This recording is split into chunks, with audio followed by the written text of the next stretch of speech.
I'm in the Ouseburn, and I'm standing on the direct line of Hadrian's wall as it ran directly through the valley. Now, just below the top of the bridge there, just under where the Polish supermarket is, was Milecastle 3, and Milecastle 3 was obviously a very strategic Milecastle. There is actually a picture of it from Stukely, who was an antiquarian from back in the 18th century, and he drew a picture of what it was like in 1725. And so you can see it right there.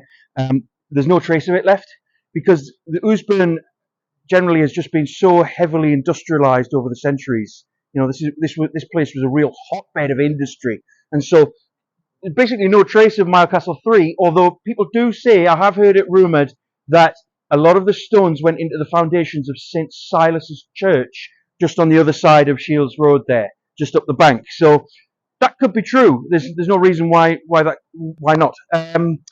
And St. Dominic's Church, across the other way here, on the other side of the Ouseburn Valley, St. Dom's is a very old church, and that is where the Roman wall leads out into, and a large section of that was discovered under St. Dominic's, next to the Red Barns, and there's quite a bit of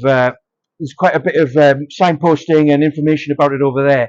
In fact, just last year, it was announced that the archaeologists had discovered turret 3A, and that is exactly 500 yards across the valley here. Now, if you come and have a look, you can actually see the line of the wall.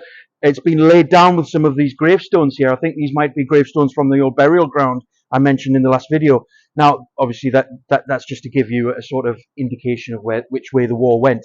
But like I say, 500 yards across there on Stepney Bank, they found turret 3A. Now, it's a much bigger turret than any other turrets really found on the Roman wall, and it's the most easterly turret that's been found.